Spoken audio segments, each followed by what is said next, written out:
Welcome to the Idea Climbing Podcast. Writing and publishing a business book is an art and a science. I discuss pitfalls to avoid as well as proven writing and publishing success strategies in this episode with my guest, Weston Lyon. Weston is the author of 23 books, including the Book Writing Blueprint, and the founder of Plug and Play Publishing. Known as one of the only authors to write 9 books in 11 months, he has delivered more than 600 presentations and interviews over the past 25 years. Weston helps entrepreneurs and business owners write the right book and use it to build authority, attract clients, and grow their business.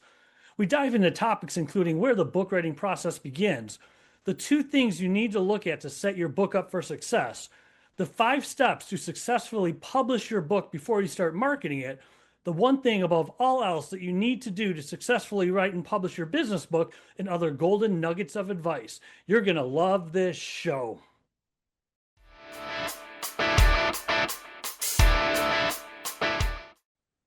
Weston, thank you for making the time to do the Idea Climbing Podcast. I appreciate you. Yeah, thanks for having me on, man. And today we're going to be talking about the book writing blueprint. I want to write a book. Now what? Before we get into some tips, tricks, and strategies, I'd love to know, with your experience, how did you get so good at that? The book writing blueprint, the how to write a book, publish it, and actually do something with it. What's your story there? Oh, wow. That's a loaded question. Short story, long story short, I should say, is I got started back in 2005 writing my first books. I was a personal trainer back at the time, and I didn't know the first thing about marketing when I first started in business, but I was lucky enough to have a mentor hand me a book. It was No BS Sales Success by Dan Kennedy. I think you're familiar with that. Oh, yeah, the And whole BS series. Yeah, yeah. And so No BS Sales Success. And inside that book, there was a chapter that Dan talked about. It was like, hey, if you want to stop prospecting and start having people magnetically attract you, here's how you do it. Write a book, go speak on it, and get into the media. And I didn't know how I was going to do that, but it was 2005. I was broke. I was struggling. I decided to write my first book. I wrote it. Everything changed. I got on TV. I got on radio. I was able to start going speaking on local and national levels. And so I rode that wave for 3 years. And then in 2008, I ended up I'm not going to say this to brag. I'm just telling you just fact. I wrote 9 books in 11 months, and I would never do it again. The first book that year was a personal training business. It was to grow the personal training business. The rest of the books were just therapy. It was cathartic for me. They weren't even meant to sell. I was writing on business and marketing and things that I learned over the past 3 years after writing my book, time management, things like that. And so that's where I really developed, to go back to your questions, how did I get so good at creating a step-by-step process for helping people write books? That was it. I wasn't trying to do it to start a business. I owned a personal training business back at the time. But after having 10 books before I was 30, people started asking me, hey, how'd you do that? And I was like, oh, it's easy. I got a 5-step process. You just do this, this, and this. So I helped probably, I don't know, 2 or 3 dozen of my friends and colleagues write and publish books. And I was like, whoa, there's actually, like, this could be a business. This is something that could be interesting for me. And it was just perfect timing. Even though the fitness business was lucrative, it was getting boring. And so this was the next step in my evolution. So I was able to start helping people. And over the past 16 years, I've helped hundreds of business owners, coaches, consultants, speakers, CEOs, helped them write, publish, and profit with their books. That is awesome. And I got the big question of people watching and listening, and there's so many people out there, especially once you get into the coaching, consulting, fractional, whatever fields. Someone right now is thinking, they don't need to be convinced. I know I need to write a book. Where the heck does the process even begin? Once you know you're sold, I know I need a book. Where does it begin? Yeah. Well, first of all, there is a 5-step process. And step one of that is position yourself for success. And what I mean by that is you got to figure out why you want to write the book. That's one of the first things you got to do, because writing a book isn't like writing a blog post. It's not like writing a LinkedIn post. It's a process, and it's not hard if you have the process, but it is a lengthier process than writing, a short post or article or something like that. So you got to know why you're writing it. That's number one. You create that burning desire, because when you have that, when you know exactly why you want to write it, then it's going to speed the process up, and you're going to stick with it, because we all know life throws things at us every single day. And so number one, you got to know why you're writing it, and you got to keep it at the forefront of your mind. Number two, you got to think about how much time is this actually going to take. So you want to set yourself up for success before you even get started. And one way to do that is to block out time to write. And so what I like to tell everyone is usually just block out 1 hour a day. You'll have your book done in the next 2 to 3 months. That's it. All right. The rest of the process will fall in line as long as you block out that time. And that's critical because it's the concept of time blocking, which you've been around long enough, you probably know the concept of time blocking. It's and we do it on a regular basis. We block out chunks of time in our day to do the things that are important to us. The problem is whenever someone doesn't have those chunks already blocked out during their day, and their day kind of goes off the rails, or they're putting out fires. So we need to block out that time, and we do it anyway on a regular basis. Like if you have a doctor's appointment, you're not going to, it doesn't matter what kind of phone call you're going to get at the doctor's appointment. You're not going to take it. You're at a doctor's appointment. If your kids have to be picked up from school, you're not going to leave your kids, waiting for you. You're going to go pick them up. So we time block in our personal life. Now we just need a time block in our professional life and do it on a regular basis. So when it comes to writing, we need to block out that writing time. And it doesn't have to be long. An hour a day is totally fine. Everyone works on a different level. So some people like to block out like 3 or 4 hour chunks. Some people like to block out 1 hour chunks. It really depends on you, but blocking out that time is the starting point of it all. Does that make sense? That makes perfect sense. What comes after the time block? So once you set yourself up for success, you need to set your book up for success. And so how we do that is we need to look at two things. Number one, you need to look at your target, and then you need to look at your topic. So your target is your target audience. Who's the book actually going to be for? Because when you sit down to write, which by the way, we actually don't sit down to write until step 4. All right, we get everything in place, so it's really easy to actually write when you get to step 4. But the first thing we have to do is we have to figure out who the target is and then what the topic is, because the topic has to match the target. They have to intersect. What you don't want to do is you don't want to write a generic book for anyone, because most people listening to this probably have heard the axiom that when you market to everyone, you market to no one. It's 100% true in marketing, and it's also 100% true in writing a book. When you write to everyone, it's generic, it's vanilla, it's not specific enough to actually engage the reader. So it makes it easier to write whenever you're very specific on who the target audience is, but it also makes it very easy to market after the book is done. So that's target. And then we got to think of the topic.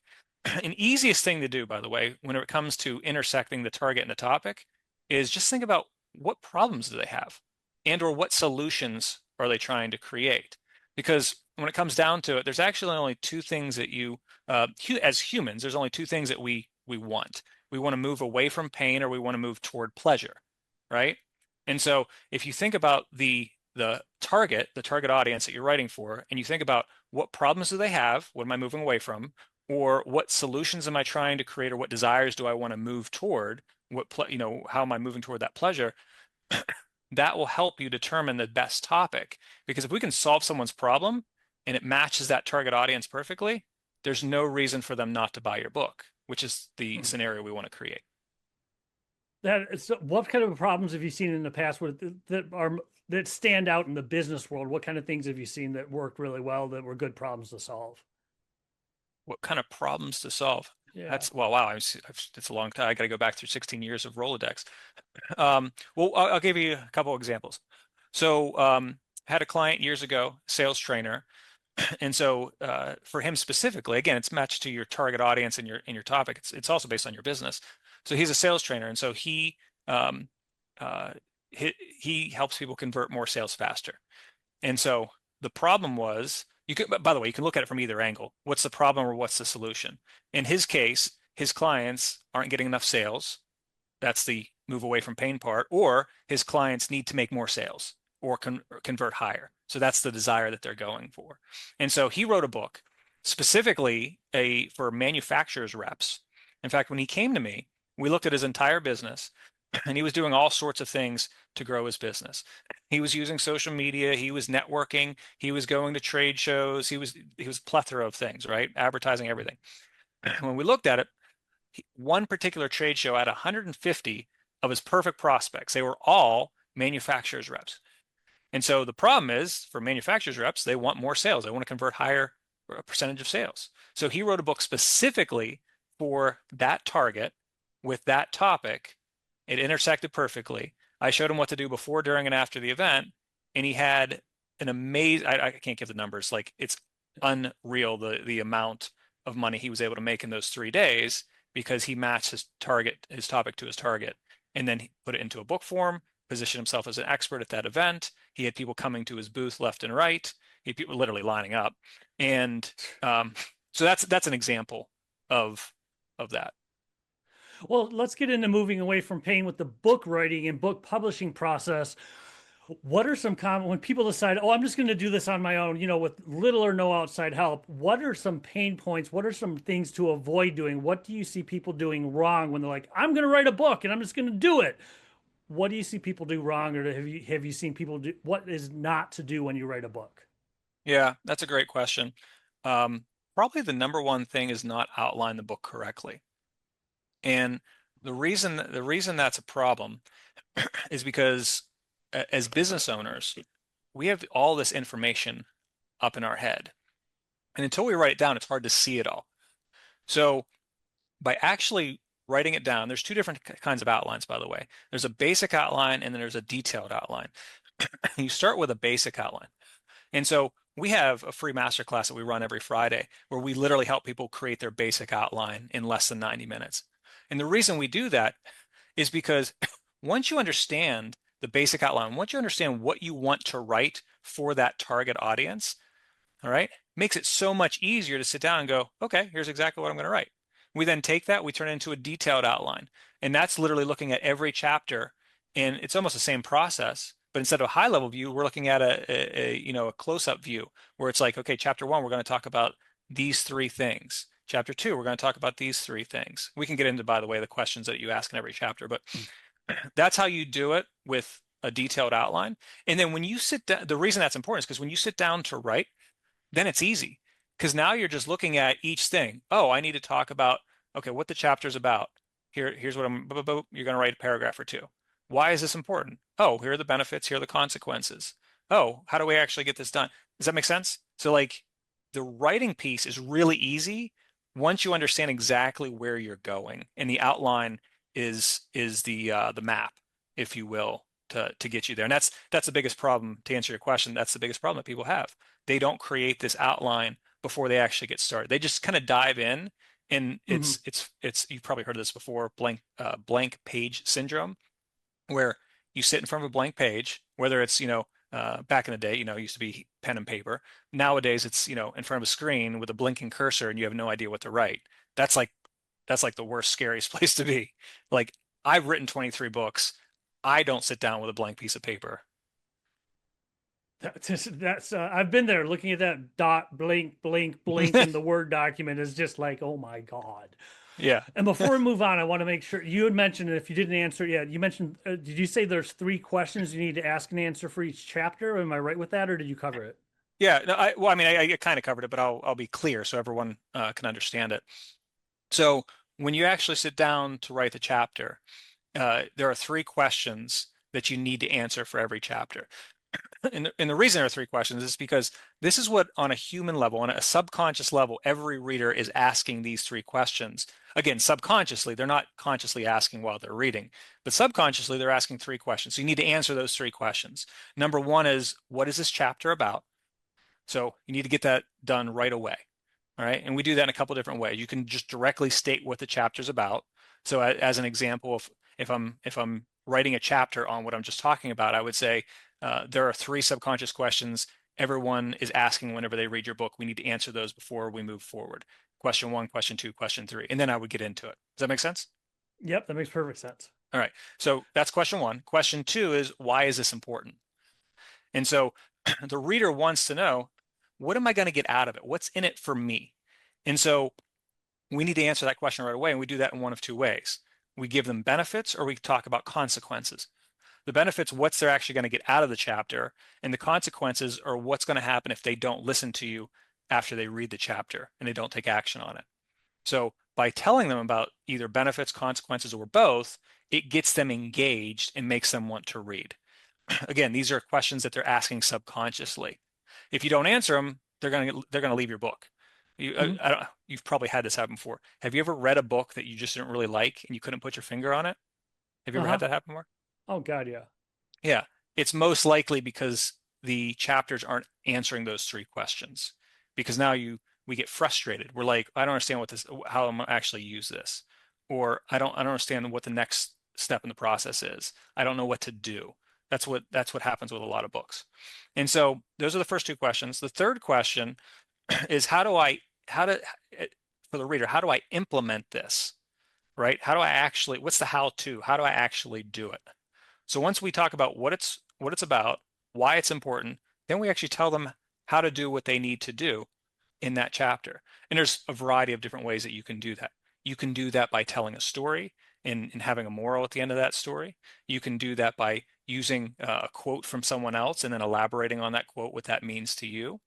You can do that by giving them a list of questions that they can actually go and do something. You give them a checklist. There's a ton of ways that you can show them the how-tos, but those are the three subconscious questions that everyone needs to answer whenever they're actually writing the book.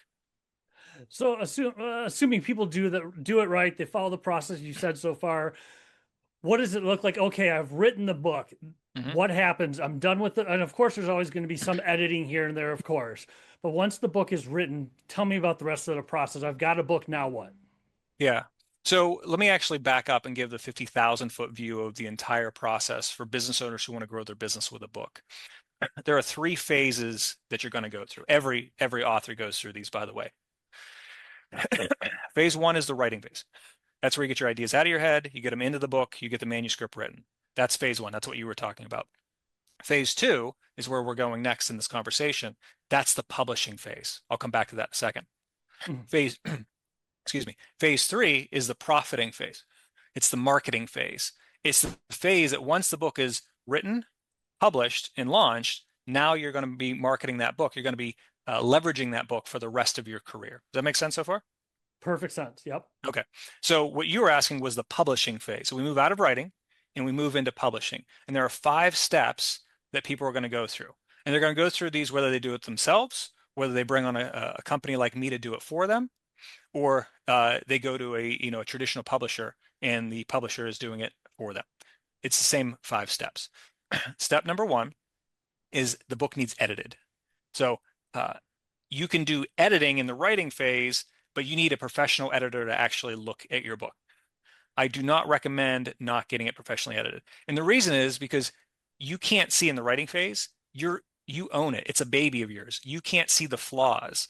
And so you need someone to look at it for spelling, grammar, punctuation. You need to make sure that they can see stuff that you can't see. And I guarantee you can't see everything in the writing phase. I've written 23 books. All of my books, well, I shouldn't say that. My first couple of books, I didn't get edited. Bad mistake. I go back and read those. They were terrible. Once I figured out, hey, you need an editor, that's when I started doing it myself and then promoting it to other people because that second pair of eyes is crucial for catching mistakes that you just can't see. That's step one. Step two is, and some of these are all done simultaneously, but step two is cover design. We need a cover that pops. We need a cover that actually draws someone in and engages someone into your book. Step three is interior layout. That's when you actually have the book laid out. Again, whether you're doing it yourself or you're bringing me on or a company like me to do it for you, you're laying it out in a clean, clear manner so people can read it, they enjoy it. It's not cluttered, it's not messy. You need something clean and clear. That's step three. Step four is when you actually publish the book. And the publishing piece nowadays is actually the easiest part. And so you can go to kdp.com. It's a sister company of Amazon, and you can get your book published. And it's really easy to go through that. Now, there are a couple nuances. That's one of the reasons that clients bring on us to help them with that is because they want us to do the keyword research. They want us to do the category research, which is really important for the launch, which I'll talk about in a second. So it's really easy if you want to do it yourself, but there are nuances that you need to be that will affect the sales of your book. And so that's step four is the publishing step. And then step five is you launch the book. And there's a variety of different ways of launching it. But those are the 5 steps in the publishing phase. Once that's all done, once the book is published, once it's launched, you move into profiting and you're there the rest of your career. All right. Unless you go back and write another book, which, real quick, Mark, I just want to say most people, I don't recommend writing a second or third book yet. Write one book, publish it, leverage the book. Leverage is a key term, by the way. We might want to talk about that. You want to leverage that book to grow your business. And then once it's working, then you can think about writing a second book. All right. Once you write your first book, you'll want to write a bunch. I wrote 9 books, 11 months. I am proof that it's um, it's an addiction, an obsession. Once you start writing books, you'll want to write more. But best practice after 20 some years of doing this, write one book, profit from it, and then you can think about the other ones. So once you get done, let's get into leverage, which I'm assuming is part of the profit phase. What you got, you did everything you just said. Now it's time to actually leverage the book and turn it into profit. What does that look like? Yeah, so it looks different for every author. And the reason it looks different for every author is because, well, first of all, we help business owners write and publish books to grow their business.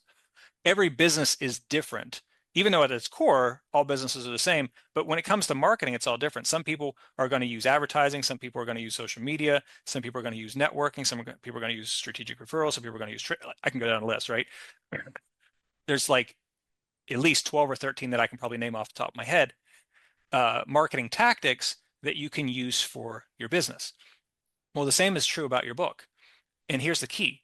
It's not about book sales. It's about leveraging that book to position yourself as an expert to get people into your back-end profit centers. So if you're a coach, you do make money from book sales, but that's not where the real money is. The real money is when you bring on coaching clients.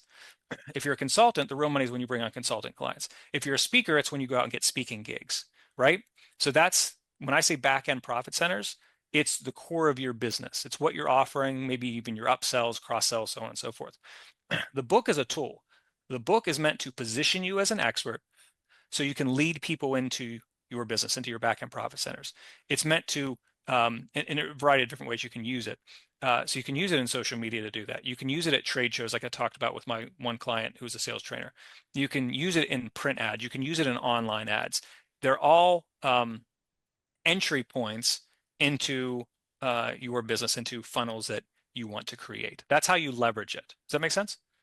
That makes perfect sense. Awesome. So as far as leveraging it, how long should people you mentioned don't write another book right away. It could be dependent on every person, if it is, it just is. But do you usually recommend, hey, write a book, promote it for 2 years, make sure you're getting traction with, let's say, coaching clients, and then consider a second one? What does it look like as far as how long do you leverage the book? And do you recommend people write multiple books to stay current with people, or is one book enough? And if it's not enough, when do you write the second one? Yeah, I'm going to answer that in a couple different ways. So it's a great question. First of all, you want to leverage the book the rest of your career. That's where most people fall short. They write a book, they publish a book, and then they put it on the shelf and they never think about it again. And they move on to the next thing, right? You want to leverage it in every aspect of your business. How are you generating leads? How are you converting sales? How are you maximizing profits? We want to look at each place each of those stages in your sales process and say, how do I leverage my book in those pieces? So, and we want to do it's so I consider books evergreen. Most people make a mistake of launching a book and putting all this effort into a launch and then never touching it again. I'm of the opposite. I like to actually, let's not fret about the launch. We do want to launch it right, but let's not fret about the launch. Let's actually make it an evergreen product that we use the next 5, 10, 20 years of your career. So that's the first way to answer that. The second way to answer is, yeah, having a second book, having a third book, those are all going to keep you top of mind to people. They're going to establish you as a thought leader in the field. You want to do those kinds of things, but don't feel rushed to do those. I'll give you a great example. One of my clients, Rod Cherkis, he is in the CCO space. And so he wrote his first book. I'd have to go back and look how long ago I wrote it. Let's say 4 or 5 years ago. And he leveraged that thing for at least a year and a half, maybe even 2 years before consider writing his second book. He really positioned himself as an expert. Then he wrote his second book. And then that's where now people start seeing him as a thought leader in the field. The first book was getting him clientele. The second book was like, oh, now this guy's a thought leader in the field. And now we're actually working on his third book. And so he's so good. He ramped it up perfectly in terms of how you want to do that, leveraging the first book and then eventually coming out with a second book and then eventually coming out with a third book. He didn't rush it like I made the mistake years and years ago. And we have covered a lot of ground in a short period of time. When it comes to the book writing blueprint, I want to write a book. Now what? With everything you just said, whether it's reiterating something or maybe touching on something new, if you were to say, when it comes to writing and publishing a book, at least do that. At least do this one thing. What would you say above all else people should at least do? What is that one thing to do? Clarify that question for me. What should they do when it comes to If writing they're or when saying it, I know I want to write and publish a book, because you mentioned a lot of different strategies. If you were to yeah. say, if at least adopt this one practice or this one thing of everything you've said, at least do this right. What's the most important thing about writing and publishing a book to get done right? Is it the outline in the beginning? Is it planning for a launch? The stuff afterwards? What's the most important part of the writing and Yeah, publishing a book wow. in your Wow. mind? It's it's all of it. It's get it done. I'll say that. It's get it done. And so I mentioned a lot of things on today's interview, which I really appreciate being on today. So yeah, you got to block out the time. You got to outline the book, then you got to write the book. The key though is to getting it done because you can't move from writing into publishing into profiting until the book is actually done in the writing phase. And so that's where we start. All these other pieces are really important. Like what I would say is most people fall off in the profiting phase because they don't know how to use or leverage their book, right? So some people say, oh, that's the most important piece. Well, it's not. The book needs done first. And then we need to publish it right. And then we need to actually go out and leverage the book. You need all three, but you need the book done first before you can do that. And if you want to get your book done, all right, we actually have, and Mark, you tell me, people can go get this for free. This is our book writing blueprint. You can go get it for free. Go to freegiftfromweston.com. We've put the PDF and the audiobook for free on that website. I want to make sure everyone, no matter what their economical standing is right now, I want to make sure everyone has the opportunity that they can grab this book. You have our 5-step process and you can write your book on your own. You don't need us. Now we're happy to help you if you need help, but you don't need us. I've put this out here because I've been doing this a long time. And I want to make sure everyone has the opportunity to write their own book and get their message out there so they can start changing and impacting people's lives. Again, whether it's with or without us, I want you guys to have that information. That is awesome. Thank you so much, Weston. And if Yeah. people want to find you online, where's the best place or places to go? Two best places, three best places, freegiftfromweston.com, again, to get that resource. Plugandplaypublishing.com is our website in case anyone is interested in working with us. Again, we're giving you resources to do it on your own, but if you want to come get our help, we're happy to help you. And the third place is on LinkedIn. Thank you. And that's Weston Lyon, correct? It Lyon? is. Yep. Yeah, they'll be able to find me. As soon as you type in my name, you'll see this book everywhere. Thank you so much, Weston. I appreciate you. Yeah, appreciate you, man. Thanks for having me on. And scene. Awesome, man. Good job.